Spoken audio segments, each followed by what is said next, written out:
الحمد لله رب العالمين نحمده ونستعينه ونؤمن به ونتوكل عليه ونعوذ بالله من شرور أنفسنا ومن سيئات أعمالنا من يهد الله فلا مضل له ومن يضلل فلا هادي له وأشهد أن لا إله إلا الله وحده لا شريك له وأشهد أن محمدا عبده ورسوله اللهم صل على محمد وعلى آل محمد كما صليت على إبراهيم وعلى آل إبراهيم وبارك على محمد وعلى آل محمد كما باركت على إبراهيم وعلى آل إبراهيم إنك حميد مجيد أما بعد فإن خير الحديث كتاب الله وخير الهدي هدي محمد صلى الله عليه وسلم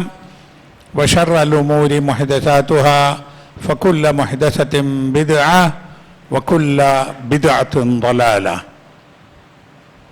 أعوذ بالله من الشيطان الرجيم بسم الله الرحمن الرحيم يا أيها الذين آمنوا اتقوا الله حق تقاته ولا تموتن إلا وأنتم مسلمون ബഹുമാന്യരായ സത്യവിശ്വാസികളെ, അള്ളാഹുവിൻ്റെ വിധിവിലക്കുകൾ സൂക്ഷിച്ചുകൊണ്ട് തഖ്വയോടുകൂടി ജീവിക്കുവാൻ പരിശ്രമിക്കണമെന്ന് എന്നോടും നിങ്ങളോടും ഉപദേശിക്കുകയാണ്.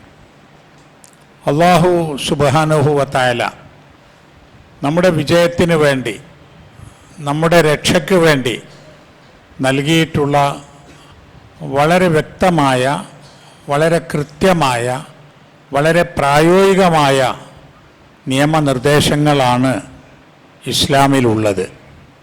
ആ ഇസ്ലാം വിശുദ്ധ ഖുർആനിലൂടെയും നബി തിരുമേനി സ്വല്ലല്ലാഹു അലൈഹി വസല്ലമയുടെ സുന്നത്തിലൂടെയും നമ്മിലേക്ക് എത്തുകയും ചെയ്തു. അതനുസരിച്ച് ജീവിക്കുക എന്നത് മനുഷ്യൻ്റെ ജീവിത വിജയത്തിന് അനിവാര്യമാണ്. എന്നാൽ ഇന്നിപ്പോൾ മതത്തെ നിഷേധിക്കുന്ന ആളുകൾ, മതങ്ങളെ മൊത്തത്തിലും ഇസ്ലാമിനെ പ്രത്യേകിച്ചും പരിഹസിക്കുന്ന ആളുകൾ, വിമർശിക്കുന്ന ആളുകൾ ശക്തമായി പ്രവർത്തിച്ചുകൊണ്ടിരിക്കുന്നുണ്ട്. അതിൽ യുക്തിവാദികളുണ്ട്, ദൈവനിഷേധികൾ, മതനിഷേധികളുണ്ട്, മതം വിട്ട ആളുകളുണ്ട്, ഞങ്ങൾ ശാസ്ത്രത്തിൻ്റെ ആളുകളാണ് എന്ന് പറയുന്നവരുണ്ട്, സ്വാതന്ത്ര്യം ആഗ്രഹിക്കുന്നു, അതുകൊണ്ടാണ് ഞങ്ങൾ ഇങ്ങനെ പറയുന്നത്, വിമർശിക്കുന്നത് എന്ന് പറയുന്നവരുണ്ട്.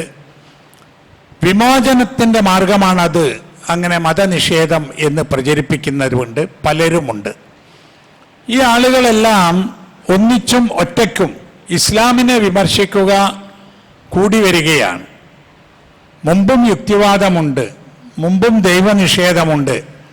അന്ന് ചർച്ച ചെയ്തിരുന്ന വിഷയങ്ങളിൽ നിന്ന് മാറി അള്ളാഹുവിൻ്റെ റസൂലിനെ പരിഹസിക്കുകയും അള്ളാഹുവിൻ്റെ റസൂൽ സല്ലല്ലാഹു അലൈഹി വസല്ലമ വളരെ മോശക്കാരനാണെന്ന് പ്രചരിപ്പിക്കുകയും അതിന് ആരെങ്കിലുമൊക്കെ എഴുതി വെച്ച ചില കാര്യങ്ങളോ ചില വ്യാഖ്യാനങ്ങളോ എടുത്ത് തെളിവായി ഉദ്ധരിക്കുകയും ചെയ്യുകയാണ്.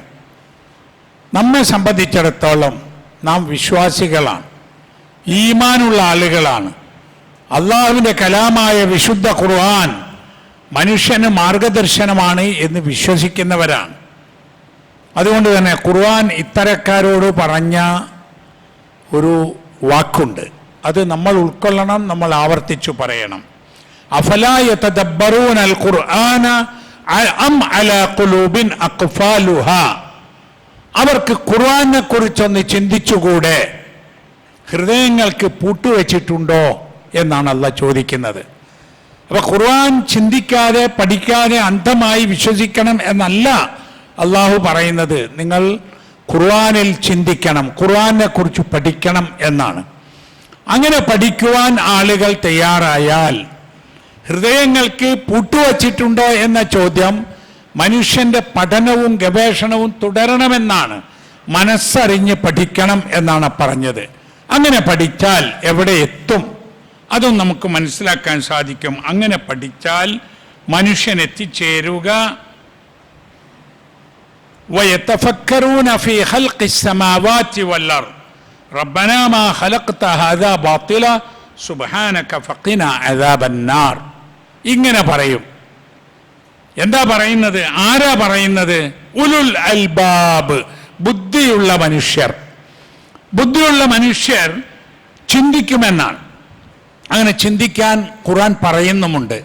ഇന്ന ഫീ ഖൽഖിസ് സമാവാതി വൽ അർദ് വഖ്തിലാഫിൽ ലൈലി വന്നഹാരി ലആയാതിൻ ലിഉലിൽ അൽബാബ്. തീർച്ചയായും ആകാശങ്ങളുടെയും ഭൂമിയുടെയും സൃഷ്ടിപ്പിലും രാപ്പകലുകൾ മാറി മാറി വരുന്നതിലും ബുദ്ധിമാന്മാരായ ആളുകൾക്ക് ദൃഷ്ടാന്തങ്ങളുണ്ട്. ആയാത്ത്, ആയത്തെന്ന വാക്കിന് തഫ്സീറുകളിൽ പല അർത്ഥങ്ങളും കൊടുത്തിട്ടുണ്ട്, വിശദീകരണങ്ങൾ. അതിൽ പറഞ്ഞിട്ടുള്ള അർത്ഥങ്ങൾ നോക്കിയാൽ നമുക്കറിയാം അത് തെളിവുകൾ എന്നാണ്. ദലാലത്ത്, അലാമത്ത്, ഇതൊക്കെ ആയത്തിൻ്റെ അർത്ഥമായി പറഞ്ഞിട്ടുണ്ട്. ദലാലത്ത്, ഹുജ്ജത്ത്, എന്തിനു വേണ്ടിയുള്ള? അല കൗനിൽ ഖുർആനി ഹഖ്ഖാ, ഖുർആൻ ഹഖാകുന്നു എന്ന് അവർക്ക് മനസ്സിലാക്കാൻ കഴിയുന്ന കാര്യങ്ങൾ, അതാണ് ആയത്ത്. അപ്പോൾ നമ്മൾ ഈ ഖുർആനിൽ ഓതുന്ന ആയത്തും അതാണ്. പ്രപഞ്ചത്തിലുള്ള മുഴുവൻ വസ്തുക്കളും അള്ളാഹുവിൻ്റെ ആയത്തുകളാണ്. ആ ആയത്തുകൾ മനുഷ്യർക്ക് ദൃഷ്ടാന്തങ്ങൾ, തെളിവുകളായുണ്ട് എന്നാ. ആകാശം, ഭൂമി, അതിൻ്റെ സൃഷ്ടിപ്പ്, രാത്രി പകൽ, അത് മാറി മാറി വരുന്നത്, അതൊക്കെ ഒന്നും ചിന്തിക്കാത്ത ആൾക്കൊന്നും അറിയാനില്ല. ചിന്തിക്കുന്ന ആൾക്ക് അത്ഭുതമാണ്. എന്തുകൊണ്ടിങ്ങനെ എന്നത് ചിന്തിക്കുമ്പോൾ ആളുകൾക്ക് അത് വലിയ അനുഭവങ്ങളായി, അറിവുകളായി തീരും. ആ ആളുകൾ ഉലുൽ അൽബാബ് ആരാണ്? അല്ലദീന യദ്കുറൂന അല്ലാഹ ഖിയാമൻ വഖുഊദൻ വഅലാ ജുനൂബിഹിം. അവർ അള്ളാഹുവിനെ ദിക്ർ ചെയ്യുന്നവരാണ്, അള്ളാഹുവിനെ സ്മരിക്കുന്നവരാണ്, ഓർക്കുന്നവരാണ്. എപ്പോൾ? നിന്നുകൊണ്ടും ഇരുന്നുകൊണ്ടും പാർശ്വങ്ങളിലായി കിടന്നുകൊണ്ടും അള്ളാഹിനെ അവർ ഓർക്കും. പോരാ, വയതഫക്കറൂന ഫീ ഖൽഖിസ് സമാവാതി വൽ അർദ്, ആകാശഭൂമികളുടെ സൃഷ്ടിപ്പിനെ കുറിച്ച് അവർ ചിന്തിച്ചുകൊണ്ടിരിക്കും. അവർ ചിന്തിക്കും. അത് ഓരോ കാലമനുസരിച്ചും ചിന്തയുടെയും പഠനത്തിനെയും വളർച്ച ഉണ്ടാകും. ഇപ്പം അന്ന് ഖുർആൻ ഇറങ്ങുന്ന കാലത്ത് ഭൂമിശാസ്ത്രവും വാനശാസ്ത്രവും ഗോളശാസ്ത്രവും ഒന്നും ഇങ്ങനെ വളർന്നിട്ടില്ല. എന്നാലും അവരുടെ അറിവ് വെച്ചുകൊണ്ട് അവർ ചിന്തിക്കുകയും മനസ്സിലാക്കുകയും ചെയ്തിട്ടുണ്ട്. വിവിധ കാലങ്ങളിൽ വിവിധ സ്ഥലങ്ങളിൽ ഈ രംഗത്ത് ധാരാളം ശാസ്ത്രീയ പഠനങ്ങൾ ഉണ്ടായിട്ടുണ്ട്. അങ്ങനെ ചിന്തിക്കുന്ന ആൾ ഇപ്പോഴാണെങ്കിലോ ഈ കാലത്ത് വളരെ കൂടുതലാണ്. ഈ വിജ്ഞാനങ്ങളെല്ലാം വളർന്ന് വളരെ വികസിച്ചിരിക്കുകയാണ്. എന്താണ് ഭൂമി, എന്താണ് ആകാശം, എന്താണ് ചന്ദ്രൻ, എന്താണ് ഗോളങ്ങൾ, എന്താണ് മനുഷ്യൻ, മനുഷ്യന്റെ ശരീരം, ഇതിലൊക്കെ ധാരാളം പഠനങ്ങൾ നടന്നു എന്ന് മാത്രമല്ല, ആ പഠനങ്ങളൊക്കെ നമുക്ക് നമ്മുടെ വിരൽ തുമ്പ് കൊണ്ട് സെർച്ച് ചെയ്ത് അറിയാൻ കഴിയുന്ന അവസ്ഥയിലെത്തി. അപ്പൊ ഇങ്ങനെ പഠിക്കുന്ന മനുഷ്യൻ എന്തു പറയും? മടിയനായിരിക്കല്ലോ ചെയ്യുക, എന്തെങ്കിലും ആയിക്കോട്ടെ എന്ന് വിചാരിക്കല്ലോ ചെയ്യുക. റബ്ബനാ മാ ഖലഖ്ത ഹാദാ ബാത്തില, അങ്ങനെ പറയും. റബ്ബേ, ഞങ്ങളുടെ നാഥ, നീ ഇതൊന്നും വെറുതെ സൃഷ്ടിച്ചതല്ല. അതായത് ഒരു ഉദ്ദേശവുമില്ലാതെ, ഒരു ക്രമവുമില്ലാതെ എങ്ങനെയും ഉണ്ടാക്കിയതല്ല. ഫഖിനാ അദാബന്നാർ, അല്ലാഹുവേ ഞങ്ങളെ നീ നരകശിക്ഷയിൽ നിന്ന് രക്ഷിക്കണമേ. അപ്പൊ നമുക്ക് ഈ വിമർശകരോട് പറയാനുള്ളത് പ്രപഞ്ചത്തെക്കുറിച്ച് പഠിക്കണം എന്നതാണ്. പ്രപഞ്ചത്തെക്കുറിച്ച് പഠിച്ചാൽ ഉറപ്പാണ് ഈ പ്രപഞ്ചത്തിനൊരു സൃഷ്ടാവുണ്ട് എന്ന് പറയേണ്ടി വരും. ഖുർആൻ അത് വളരെ വ്യക്തമായി പറഞ്ഞല്ലോ. ഒരുപാട് ആയത്തുകൾ, ഒരുപാട് സൂറത്തുകളുണ്ട്. 11 ആയത്തുകൾ ഒന്നിച്ചു പറയുന്നു ഈ വിഷയങ്ങൾ. സൂറത്ത് നബയിൽ അമ്മ യതസാഅലൂൻ എന്ന് തുടങ്ങുന്ന, അതാണ് അനിൻ നബയിൽ അദീം, മഹാവിവരം, വലിയ വർത്തമാനം, പരലോകത്തെക്കുറിച്ചും മറ്റുള്ള കാര്യങ്ങളാണ് പിന്നെ വരുന്നത്. അതിൽ പറയുന്നു, അലം നജ്അലിൽ അർള മിഹാദ والجبال أوتادا وخلقناكم أزواجا وجعلنا نومكم سباتا وجعلنا الليل لباسا وجعلنا النهار معاشا وبنينا فوقكم سبعا شدادا وجعلنا سراجا وهاجا وأنزلنا من المعصرات ماء ثجاجا لنخرج به حبا ونباتا وجنات ألفافا. ഇത് 6 മുതൽ 11 കൂടിയ ആയത്തുകളാണ് സൂറത്ത് നബയിലെ. ഈ ആയത്തുകൾ നോക്കിയാൽ അറിയാം, ഇതിൽ മിക്കവാറും എല്ലാ വിഷയങ്ങളും അള്ളാഹു മനുഷ്യനോട് ചിന്തിക്കാൻ വേണ്ടി പറയുന്നതാണ്. ആദ്യം പറഞ്ഞത് അലം നജ്അലിൽ അർള മിഹാദ, ഭൂമിയെ നാം ഒരു വിരിപ്പ് പോലെയാക്കി തന്നു. അതിൻ്റെ തഫ്സീറിൽ പറയുന്നത് മനുഷ്യയോഗ്യമാക്കി തന്നു എന്നാ. ജീവിക്കാൻ പറ്റിയ, മനുഷ്യന് ജീവിക്കുവാൻ പറ്റിയ വിധത്തിലാക്കി തന്നു ഭൂമി. നമുക്ക് ജീവിക്കാൻ, നമുക്ക് ജോലി ചെയ്യാൻ, നമുക്ക് നടക്കാൻ, നമുക്ക് കെട്ടിടങ്ങൾ നിർമ്മിക്കാൻ, നമുക്ക് ആവശ്യമുള്ള എല്ലാത്തിനും പറ്റിയ വിധത്തിലാണ് ഭൂമി. മനുഷ്യനെ സൃഷ്ടിക്കുന്നതിൻ്റെ മുമ്പ് അല്ലാഹു തആല ഈ പരിസ്ഥിതി ഇങ്ങനെ ഉണ്ടാക്കി വെച്ചിട്ടുണ്ട്. ഇവിടെ വെള്ളമുണ്ട്, ഇവിടെ വായുവുണ്ട്, ഇവിടെ സസ്യങ്ങളുണ്ട്, ഇവിടെ മനുഷ്യന് ആവശ്യമുള്ള എല്ലാം അല്ലാഹു സൃഷ്ടിച്ചു വെച്ചു. അതുപോലെ തന്നെ വൽ ജിബാല ഔതാദ, ജിബാൽ, ജബൽ എന്ന് പറഞ്ഞ പർവ്വതങ്ങൾ, മലകൾ, മലകളെ ഔത്താദാക്കി. ഔത്താദ് എന്ന് പറഞ്ഞാൽ ആണി എന്നാണ്. ഈ ഭൂമി അതിൻ്റെ സന്തുലിതാവസ്ഥയിൽ നിന്ന് തെറ്റിപ്പോവാതിരിക്കാനുള്ള ഒരു സംവിധാനമാണ് പർവ്വതം. പർവ്വതങ്ങളെക്കുറിച്ച് നിങ്ങൾക്ക് അത് പഠിച്ചാൽ മനസ്സിലാകും. മുകളിലോട്ട് പർവ്വതമുള്ള പോലെ അതിന് താഴോട്ടുമുണ്ട് എന്നാണ്. അതിൻ്റെ മണ്ണും കല്ലുമൊക്കെ, അതിൻ്റെ ഡെൻസിറ്റി പോലും അവിടെ ഉറച്ചു നിൽക്കാൻ പറ്റിയ വിധത്തിലാണ് സംവിധാനം എന്നാണ്. വഹലഖനാക്കും അസ്വാജ, നിങ്ങളെ ഇണകളായി സൃഷ്ടിച്ചു. അത് തന്നെ ഒരു ഹുത്ബയിൽ പറയാൻ മാത്രമുണ്ട്. ഇതിൽ ഓരോ വിഷയങ്ങളും ഇണകളായി സൃഷ്ടിച്ചു. ഇണ സമ്പ്രദായം അതില്ലെങ്കിൽ ഇവിടെ ഒരു ജീവിയും വംശവർദ്ധനം ഉണ്ടാവില്ല, തീർന്നു പോവും. ആണും പെണ്ണും എന്ന ഇണ സമ്പ്രദായം ഉണ്ടാക്കി. ഇണ ചേരുക എന്ന ഒരു നിയമം പ്രകൃതിയിൽ ഉണ്ടാക്കി. ഇണ ചേരാനുള്ള വശ്യതയും മാനസികമായ അടുപ്പവും ജീവികളിൽ ഉണ്ടാക്കി. ആണിന് പെണ്ണിനോടും പെണ്ണിന് ആണിനോടും. വഹലഖനാക്കും അസ്വാജ, അതിന് ആണിന് ആണിൻ്റെ ശരീരം, പെണ്ണിന് പെണ്ണിൻ്റെ ശരീരം. ആ ശരീരങ്ങളുടെ അവയവങ്ങൾ, ആന്തരവയവങ്ങളൊക്കെ ഇണക്ക് പറ്റിയ വിധത്തിലാണ് രണ്ടുപേർക്കും ഉണ്ടായിട്ടുള്ളത്. ഇതൊക്കെ എങ്ങനെയുണ്ടായി എന്നത് ആലോചിക്കാനാണ് ഈ പറയുന്നത്. ആൺ ചെയ്യുന്ന പ്രവർത്തനങ്ങൾ ചെയ്തു തീർക്കാൻ പെണ്ണിനോ, പെണ്ണ് ചെയ്യുന്ന പ്രവർത്തനങ്ങൾ ചെയ്തു തീർക്കാൻ ആണിനോ സാധ്യമല്ല. ജീവികൾ അങ്ങനെയാണ് അല്ലാഹു തആല സൃഷ്ടിച്ചത്, മനുഷ്യനെ അങ്ങനെയാണ് സൃഷ്ടിച്ചത്. വജഅൽനാ നൗമക്കും സുബാത, നിങ്ങളുടെ ഉറക്കത്തെ നിങ്ങൾക്ക് വിശ്രമമാക്കി തന്നു. ഉറക്കം വിശ്രമമാണ്. വിശ്രമം മനുഷ്യന് അനിവാര്യമാണ്. ഇന്നും ഞാൻ വായിച്ചു ഒരു ലേഖനം, ഒരു ഡോക്ടർ എഴുതിയ ലേഖനം.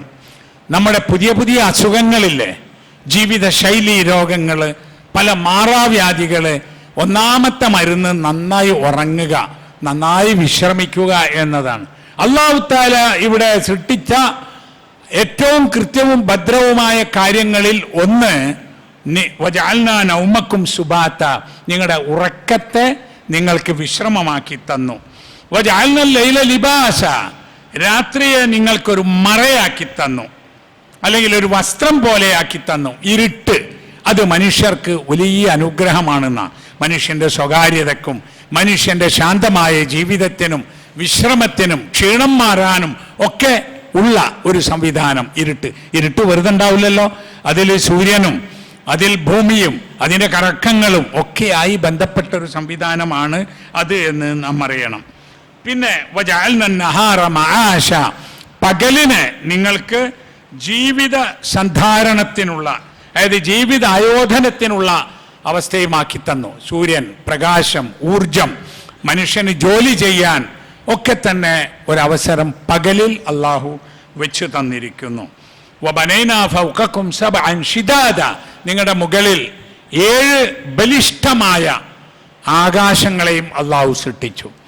അതൊക്കെ എവിടെയാണ്, എന്താണ്, എത്രയാണ് എന്നൊന്നും തീർത്തു പറയാൻ മനുഷ്യന് സാധിച്ചിട്ടില്ല. ഒന്നാമത്തത് ആകാശ ലോകം എന്ന് പറയുന്നത്, അതിൻ്റെ അവിടെയുള്ള ഗോളങ്ങൾ എന്ന് പറയുന്നത്, ഗ്രഹങ്ങളും ഉപഗ്രഹങ്ങളും എന്ന് പറയുന്നത് കണ്ടുപിടിച്ച് തീർന്നിട്ടില്ല. കോടിക്കണക്കിന് വർഷം അല്ലെങ്കിൽ പ്രകാശവർഷം എന്നൊക്കെ അങ്ങോട്ട് പറയാന്നല്ലാതെ കൃത്യമായി എണ്ണിക്കഴിഞ്ഞിട്ടില്ല. അപ്പോൾ നിങ്ങളുടെ മുകളിൽ 7 ബലിഷ്ഠമായ ആകാശങ്ങളെ സൃഷ്ടിച്ചു തന്നു. പിന്നെ വജഅൽനാ സിറാജൻ വഹാജ, കത്തിജ്വലിക്കുന്ന ഒരു വിളക്കിനെയും അള്ളാഹു വെച്ചു. അത് സൂര്യനാണെന്നാണ്. ആ സൂര്യൻ ഒരത്ഭുതമാണ്. അതിൽ നിന്നാണ് പ്രകാശം വരുന്നത്, അതിൽ നിന്നാണ് ഊർജം വരുന്നത്. ആ ഒരു കേന്ദ്രബിന്ദുവായി സൗരയൂഥത്തിൽ അല്ലാഹു തആല കത്തിച്ചു വെച്ച ഒരു ശക്തമായി പ്രകാശിക്കുന്ന കത്തിജ്വലിക്കുന്ന ഒരു ഗോളമാണ് സൂര്യൻ. വഅൻസൽനാ മിനസ് സമാഇ മിനൽ മുഅ്സിറാത്തി മാഅൻ സജ്ജാജ, കാർമേഘങ്ങളിൽ നിന്ന് കുത്തിച്ചൊരിയുന്ന വെള്ളം, മഴ അല്ലാഹു തആല നൽകി. അതും പഠിക്കേണ്ട കുറേ വിഷയമുണ്ട്. എങ്ങനെ വെള്ളമുണ്ടാകുന്നു ആകാശത്ത് മഴ പെയ്യാൻ, എങ്ങനെ മേഘമുണ്ടാകുന്നു, എങ്ങനെ ഭൂമിയിലെ വെള്ളം മേലോട്ട് ആവിയായി പോകുന്നു, എന്നിട്ട് എങ്ങനെ തണുക്കുന്നു, എങ്ങനെ മഴയാകുന്നു, അതൊക്കെ വലിയ വലിയ ശാസ്ത്രങ്ങളാണ്. ലിനുഖ്രിജ ബിഹി ഹബ്ബൻ വനബാത, ആ മഴവെള്ളം കൊണ്ട് അല്ലാഹു തആല ധാന്യങ്ങളും സസ്യങ്ങളും ഉൽപ്പാദിപ്പിക്കുന്നു. വജന്നാത്തിൻ അൽഫാഫ, ഇടതൂർന്ന തോട്ടങ്ങളും. വലിയ കാര്യങ്ങളാണ് ഈ പറഞ്ഞിട്ടുള്ളത്. ഓരോന്നും ഓരോ ശാസ്ത്രമാണ്. ഇപ്പോൾ ഇവിടെ നാം ജീവിക്കുന്ന ഭൂമിയെക്കുറിച്ച് പറഞ്ഞല്ലോ, നമുക്ക് ഊർജം കിട്ടുന്ന സൂര്യനെക്കുറിച്ചും അതിനെക്കുറിച്ചുള്ള ചില പഠനങ്ങൾ പറയുന്നത് വലിയ അത്ഭുതകരമായ കാര്യങ്ങളാണ്. ഭൂമിയിൽ നിന്ന് സൂര്യനിലേക്ക് 15 കോടി കിലോമീറ്റർ ദൂരമുണ്ട് ഏകദേശം. ഈ 15 കോടി കിലോമീറ്റർ എന്ന് പറയുന്ന ദൂരമൊന്നും നമുക്ക് മനസ്സിൽ കൊണ്ടുവരാൻ കഴിയില്ല. ഭൂമിയുടെ ചുറ്റളവ് തന്നെ 40,000 കിലോമീറ്റർ ഉണ്ട് എന്നാണ് ഏകദേശം. അപ്പം അതിൻ്റെ വലുപ്പം. എന്നിട്ട് നോക്കൂ, സൂര്യനും ഭൂമിയും തമ്മിലുള്ള പ്രകാശത്തിൻ്റെ അകലം, സൂര്യനിൽ നിന്ന് ഒരു പ്രകാശം ഭൂമിയിൽ എത്താൻ 8 മിനിറ്റ് വേണമെന്ന്. അപ്പം നമ്മൾ വിചാരിക്കും ഇവിടെ അടുത്തല്ലേ എന്ന്. അടുത്തല്ല. ഒരു സെക്കൻഡിൽ പ്രകാശത്തിൻ്റെ വേഗത 3 ലക്ഷം കിലോമീറ്റർ ആണെന്നാ. ഒരു സെക്കൻഡിൽ പ്രകാശം, ഒരു സെക്കൻഡ് ഒരു ഒരു ഒരു ഒരു ശബ്ദം പുറപ്പെടുവിക്കുന്ന അത്രേ ഉള്ളൂ. 3 ലക്ഷം കിലോമീറ്റർ പ്രകാശം പോകുമെന്നാണ്. അങ്ങനെയുള്ള പ്രകാശമാണ് 8 മിനിറ്റ് എടുക്കും സൂര്യനിൽ നിന്ന് ഭൂമിയിൽ എത്താൻ എന്നാണ്. നമ്മളിപ്പോൾ അവിടെ ഒരു സൂര്യനെ കാണുന്നുണ്ടല്ലോ, ആ സൂര്യൻ അവിടെ നശിച്ചു പോയിട്ട് 8 മിനിറ്റ് കഴിഞ്ഞാലും നമ്മളതിനെ കാണും. ഒരു വസ്തുവിനെ കാണാമെന്ന് പറഞ്ഞാൽ ആ പ്രകാശം എത്തുമ്പോഴാണ് അതിനെ കാണുന്നത്. അപ്പം ഇതൊക്കെ വളരെ വലിയ വലിയ സംവിധാനങ്ങളാണ്. ഇപ്പം സൂര്യൻ സ്വയം പ്രകാശിക്കുന്നു, ചന്ദ്രൻ സൂര്യൻ്റെ പ്രകാശം ഏറ്റ് നമുക്ക് അതിനെ കാണാൻ കഴിയുന്നു. സൂര്യനും ചന്ദ്രനും തമ്മിൽ തന്നെ ഭൂമിയും ചന്ദ്രനും തമ്മിൽ 3,84,400 കിലോമീറ്റർ ദൂരമുണ്ട് എന്നാണ്. ഇതൊക്കെ കറങ്ങുന്നതുമാണ്. അതാ മറ്റൊന്ന് എന്ന് പറഞ്ഞാൽ സ്വയം കറങ്ങുന്നതാണ് ഗോളങ്ങൾ. ഈ ഗോളങ്ങളിൽ ഇപ്പോൾ കുല്ലും ഫി ഫലക്കി യസ്ബഹൂൻ, എല്ലാം അതിൻ്റെ ഭ്രമണപഥത്തിലൂടെ കറങ്ങുന്നു. അതോടൊപ്പം തന്നെ ഇപ്പം ഭൂമി സൂര്യന് ചുറ്റും കറങ്ങുന്നു. അതുപോലെ തന്നെ ചന്ദ്രൻ അത് ഭൂമിയെ ചുറ്റുന്നു. ഇതെല്ലാം കൂടിയുള്ള സൗരയൂഥം വേറെ ഏതോ ഒരു ഇതുപോലുള്ള ഒരു സംവിധാനത്തെ ചുറ്റിക്കൊണ്ടിരിക്കുന്നു. ഇതൊക്കെ മഹാ അത്ഭുതങ്ങളാണ്. ഇനി ചോദിക്കാനുള്ളത്, നമ്മളിതിൽ നോക്കിയാൽ ഈ പറഞ്ഞതിലെല്ലാം ഉണ്ടല്ലോ, എല്ലാം സനുരീഹിം ആയാത്തിനാ ഫിൽ ആഫാഖ്, ഈ പ്രപഞ്ചത്തിൽ നമ്മുടെ ദൃഷ്ടാന്തങ്ങളെ നാം അവർക്ക് കാണിച്ചു കൊടുക്കും. എന്നിട്ട് അള്ളാഹു പറയുന്നത് എന്തിനാണ് ഈ ആയത്തുകളെ കാണിച്ചു കൊടുക്കുന്നത്? ഹത്താ യതബയ്യന ലഹും, അവർക്ക് ബോധ്യമാവാൻ വേണ്ടിയാണ്. എന്ത്? ഫിൽ ആഫാഖി വഫി അൻഫുസിഹിം, അവരുടെ ശരീരത്തിലുമുണ്ട് ആയത്തുകൾ എന്നാണ്. ഈ പ്രപഞ്ചത്തിൽ ഓരോ സാധനത്തിലും മനുഷ്യന്റെ ശരീരത്തിലും. ഹത്താ യതബയ്യന ലഹും അന്നഹുൽ ഹഖ്, അത് സത്യമാണ് എന്ന് അവർക്ക് ബോധ്യപ്പെടാൻ. അന്നഹു, അത് ഏതാണ്? അത് ഒന്നാമതായി കൊടുക്കുന്ന അർത്ഥം ഖുർആൻ എന്നാണ്. ഖുർആൻ സത്യമാണ് എന്ന് ഈ ആയത്തുകളെ കൊണ്ട് പഠനം നടത്തിയാൽ നിങ്ങൾക്ക് മനസ്സിലാകും. മറ്റൊരു തഫ്സീർ, ഈ ഖുർആൻ മുന്നോട്ട് വെക്കുന്ന മൊത്തം ആദർശം, ഇസ്ലാം, അത് അള്ളാഹുവിൻ്റെ ദീൻ, അത് സത്യമാണ് എന്ന് അവർക്ക് ബോധ്യപ്പെടുന്ന. അവലം യക്ഫി ബി റബ്ബിക അന്നഹു അലാ കുല്ലി ഷൈഇൻ ഷഹീദ്, അത് പോരെ എന്നാണ്. നിന്റെ റബ്ബിന് ആ റബ്ബ് എല്ലാ വസ്തുക്കൾക്കും സാക്ഷിയായിക്കൊണ്ടിരിക്കുന്നു എന്നത് തന്നെ പോരെ എന്ന് റബ്ബ് ചോദിക്കുകയും ചെയ്യുന്നു. അപ്പൊ നിങ്ങളുടെ ശരീരത്തിലുമുണ്ട് അത്ഭുതം എന്നാ. എന്താ മനുഷ്യന്റെ ശരീരത്തിന്റെ അത്ഭുതം? ഈ ശരീരം തന്നെ ഒരു അത്ഭുതം, അതിൻ്റെ ഓരോ വ്യവസ്ഥയും അത്ഭുതം അല്ലേ? തലച്ചോറ്, ഹൃദയം, കിഡ്നി, ശ്വാസകോശം, അങ്ങനെ ചെറുതും വലുതുമായ ഓരോ അവയവവും അതിൻ്റെതായ പ്രവർത്തനം നടത്തിക്കൊണ്ടേയിരിക്കുന്നു. ആശുപത്രികളിൽ പോയാൽ നമുക്ക് കാണാം, ഓരോ സ്പെഷ്യാലിറ്റി ഹോസ്പിറ്റലിൽ പോയാൽ അതിനെപ്പറ്റി ഉണ്ടാവും. ഹൃദയത്തിൻ്റെ പ്രാധാന്യം, ഹൃദയമിടിപ്പുകൾ അല്ലേ? ഒരു മനുഷ്യൻ്റെ ഹൃദയം സാധാരണ നിലയിൽ 60 മുതൽ 110 വരെ തവണ മിടിപ്പ് ഉണ്ടാകും. ഒരു 70-72 അതിൻ്റെ നോർമൽ. കുട്ടികൾക്ക് കുറച്ച് അധികമാണ്. ശാന്തനായിരിക്കുമ്പോൾ മിടിപ്പ് കുറയും. വൈകാരികമായി ഭയപ്പെട്ടൊക്കെ ഇരിക്കുമ്പോൾ മിടിപ്പ് കൂടും. അതൊരു അത്ഭുതമല്ലേ? നിങ്ങൾ എന്നാൽ വൃക്ക ചികിത്സിക്കുന്ന ഹോസ്പിറ്റലിൽ പോയി നോക്കി, അവിടെ വൃക്കയെക്കുറിച്ച് പറയും. ആ വൃക്കയുടെ, കിഡ്നിയുടെ ധർമ്മം ശരീരത്തിൽ രക്തശുദ്ധീകരണം നടത്തുകയാണ് എല്ലാ സമയവും. ഇതൊക്കെ നമ്മൾ ഉറങ്ങുമ്പോഴും നടത്തുന്നുണ്ട്. ഈ കിഡ്നിയുടെ ഒരു ദിവസം എത്ര സമയം എന്നറിയോ? ഒരു ദിവസം 150 മുതൽ 180 ലിറ്റർ വരെ രക്തം ശുദ്ധിയാക്കുന്ന ഒരു ഫാക്ടറിയാണെന്നാണ്. 150 മുതൽ 180 വരെ ലിറ്റർ രക്തം. എന്നിട്ട് ആ രക്തം ശുദ്ധീകരിച്ചിട്ട് ഒരു വലിയ ഭാഗം വീണ്ടും രക്തത്തിലേക്ക് പോവുകയും 1-2 ലിറ്റർ അത് മൂത്രമായി പുറത്തു പോവുകയും ചെയ്യുന്നു എന്നാണ്. വിഷാംശങ്ങൾ പുറന്തള്ളുന്നു. ഇത് ആരുണ്ടാക്കി തന്നു ഈ ഒരു സംവിധാനം? നമ്മുടെ കിഡ്നി കേടുവരാതിരുന്നാൽ യന്ത്രങ്ങൾ വെച്ചിട്ടും ഡയാലിസിസ് ചെയ്തിട്ടും ഒക്കെ പിന്നെയും കുറെ കൊണ്ടുപോവുകയാണ് ചെയ്യുന്നത്. അതിൻ്റെ ചെലവ് എത്രയാ? ശ്വാസകോശവും അങ്ങനെ. ശ്വാസകോശം അതൊരു വലിയ സംവിധാനമാണ്. ആ സംവിധാനത്തിലൂടെയാണ് മനുഷ്യൻ ജീവിക്കുന്നത്. ശരീരത്തിൻ്റെ ഉള്ളിലോട്ട് വായു വലിച്ചെടുക്കുന്നത്, ശുദ്ധവായു ഓക്സിജൻ, പുറത്തേക്ക് അശുദ്ധവായു കാർബൺ ഡൈ ഓക്സൈഡ് അത് പുറത്തേക്ക് തള്ളുന്നത്. ഈ ഒരു പ്രക്രിയ നടക്കുമ്പോഴേ ഗ്യാസ് എക്സ്ചേഞ്ച് എന്ന് പറയും. ഏതാനാൽ ഒരു വാതകം വലിച്ചെടുക്കുകയും മറ്റൊരു വാതകം പുറത്തേക്ക് ഇടുകയും ചെയ്യുന്ന ആ ഒരു സംവിധാനം, അതും ഒരു വലിയ സംവിധാനമാണെന്ന. ശ്വാസതടസ്സം ഉണ്ടാകുമ്പോൾ ഒക്കെ തന്നെ അതിനുള്ള ചികിത്സ എത്രയാണ്? അതിൻ്റെ ചികിത്സ വലിയ ചികിത്സയാണല്ലോ ഇതിനൊക്കെ അല്ലേ? ഓക്സിജൻ ഫിറ്റ് ചെയ്താൽ ഒരു രോഗി ഒരു ദിവസം 1000-കണക്കിനോ 10,000-കണക്കിനോ രൂപ കൊടുക്കുന്നത് ശ്വാസം വിടാൻ വേണ്ടിയാണ്. ഈ ദുനിയാവിൽ അല്ലാഹു തആല വെച്ച ഓക്സിജൻ നമ്മൾ ഉൾക്കൊള്ളുന്നതിന് യാതൊരു ചെലവുമില്ല. അതുകൊണ്ട് തന്നെ നമ്മൾ മനസ്സിലാക്കണം, ദൈവനിഷേധികളായ ആളുകൾ അവർ പഠിക്കണം, അവരറിയണം, ചിന്തിക്കണം. എന്തുകൊണ്ടിങ്ങനെ? അത് തനിയെ ഉണ്ടായതാണ്, അത് എവല്യൂഷനാണ്, പരിണാമമാണ്, മില്യൺ കണക്കിന് കൊല്ലം കൊണ്ട് രൂപം കൊണ്ടതാണ്. അതൊന്നും മറുപടിയല്ല, അതൊന്നും മറുപടിയല്ല. അങ്ങനെ തനിയെ ഉണ്ടായതാണെങ്കിൽ ഈ കൃത്യത എങ്ങനെ, ഈ വ്യവസ്ഥ എങ്ങനെ, ഇത്രയും ഭദ്രമായ രൂപം എങ്ങനെ? അതിനും മറുപടി വേണ്ടേ? ഇനി അങ്ങനെയാണെങ്കിൽ നമ്മുടെയൊക്കെ ആയുഷ്കാലത്തിനിടയിൽ എന്തെങ്കിലും ഒരു സാധനം സ്വയം ഉണ്ടാകട്ടെ. നമ്മൾ ഉപയോഗിക്കുന്ന ചെറുതും വലുതുമായ ഒരുപാട് സാധനങ്ങളില്ലേ? ആരും അങ്ങനെ ഒരു സാധനം കണ്ടുപിടിക്കുകയോ തനിയെ ഉണ്ടായതായി പരിചയപ്പെടുത്തുകയോ ചെയ്തിട്ടില്ലല്ലോ. അപ്പോൾ സൃഷ്ടികളാണ്, സൃഷ്ടാവുണ്ട് എന്നതിൻ്റെ തെളിവും അടയാളവും. അതാണ് ആയത്ത്. ദൈവനിഷേധികൾ വെറുതെ പറഞ്ഞു നടക്കുന്ന മിഥ്യാവാദങ്ങളാണ്. ഇവിടെ സൃഷ്ടാവില്ല, അതുകൊണ്ട് തന്നെ സൃഷ്ടികളുമില്ല. ഇതാരും സൃഷ്ടികളല്ല, അതുകൊണ്ട് സൃഷ്ടാവുമില്ല എന്നത്. അല്ലാഹു തആല നമ്മെ അനുഗ്രഹിക്കുമാറാവട്ടെ.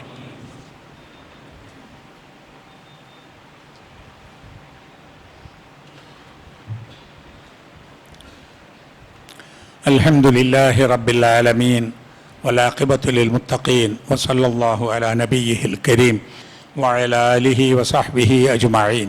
ഇത്തഖുല്ലാഹ ഇബാദല്ലാഹ്. അള്ളാഹുവിൻ്റെ വിധിവിലക്കുകൾ സൂക്ഷിച്ചുകൊണ്ട് തഖ്വയോടുകൂടി ജീവിക്കണമെന്ന് വീണ്ടും ഉണർത്തുകയാണ്. അല്ലാഹു തആല നമ്മെ അനുഗ്രഹിക്കുമാറാവട്ടെ. നമ്മുടെ ഈ പള്ളിയുടെ കമ്മിറ്റിയുടെ എക്സിക്യൂട്ടീവ് മെമ്പറായിരുന്ന, കടപ്പുറം പള്ളിയുടെ സെക്രട്ടറി ആയിരുന്ന, മിഷ്കാത്തുൽ ഹുദ മദർസയുടെ മാനേജറായിരുന്ന ഇടിയങ്ങരയിലെ മമ്മു ഹാജി അവറുകൾ ഈ അടുത്ത ദിവസം മരണപ്പെടുകയുണ്ടായി. അദ്ദേഹത്തിന് 100 വയസ്സോളം ഉണ്ടായിരുന്നു. പഴയകാല ദീനീ പ്രവർത്തകൻ എന്ന നിലയിൽ കോഴിക്കോട് പട്ടണത്തിലെ എല്ലാ ആളുകൾക്കും അറിയാവുന്ന ഒരു വ്യക്തിയുമാണ്. അല്ലാഹു തആല അദ്ദേഹത്തിന് മഗ്ഫിറത്ത് നൽകി അനുഗ്രഹിക്കുമാറാകട്ടെ. റഹ്മാനും റഹീമുമായ അള്ളാഹുവെ, ഞങ്ങളിൽ നിന്ന് വന്നു പോകുന്ന തെറ്റുകുറ്റങ്ങൾ ഞങ്ങൾക്ക് വിട്ടുപുറത്ത് മാപ്പാക്കി തരണമേ. ഇസ്ലാമും മുസ്ലിം സമൂഹവും അനുഭവിക്കുന്ന പ്രയാസങ്ങളും കഷ്ടപ്പാടുകളും അതിജീവിക്കുവാനുള്ള ഈമാനും കരുത്തും നൽകി ഈ സമൂഹത്തെ അനുഗ്രഹിക്കണമേ. ഞങ്ങളിൽ നിന്ന് മരണപ്പെട്ടു പോയ ആളുകൾക്ക് മഗ്ഫിറത്ത് നൽകണമേ. രോഗങ്ങളും പ്രയാസങ്ങളും കൊണ്ട് ബുദ്ധിമുട്ടുന്നവരുടെ എല്ലാ പ്രയാസങ്ങളെയും ദൂരീകരിച്ച് തരണമേ. ദുആ കൊണ്ട് വസിയത്ത് ചെയ്യണമെന്ന് ആവശ്യപ്പെട്ടിട്ടുള്ള ആളുകളുടെ എല്ലാ സ്വാലിഹായ ഉദ്ദേശങ്ങളെയും പൂർത്തീകരിച്ച് തരണമേ. ഈ ലോകത്ത് ജീവിക്കുന്ന എല്ലാ മനുഷ്യർക്കും ശാന്തിയോടും സമാധാനത്തോടും കൂടി ജീവിക്കുവാനുള്ള സാഹചര്യം ഒരുക്കിത്തരണമേ. അല്ലാഹുമ്മ ഗ്ഫിർ ലിൽ മുഅ്മിനീന വൽ മുഅ്മിനാത്ത് വൽ മുസ്ലിമീന വൽ മുസ്ലിമാത്ത് അൽ അഹ്യാഇ മിൻഹും വൽ അംവാത്ത് ഇന്നക മുജീബു ദഅവാതി യാ ഖാദിയൽ ഹജാത്ത്. ربنا تقبل منا إنك أنت السميع العليم وتب علينا إنك أنت التواب الرحيم. ربنا يا غافر المذنبين اللهم أعز الإسلام والمسلمين. ربنا هب لنا من أزواجنا وذرياتنا قرة أعين واجعلنا للمتقين إماما. ربنا آتنا في الدنيا حسنة وفي الآخرة حسنة وقنا عذاب النار. وصلى الله على نبينا محمد وعلى آله وصحبه أجمعين.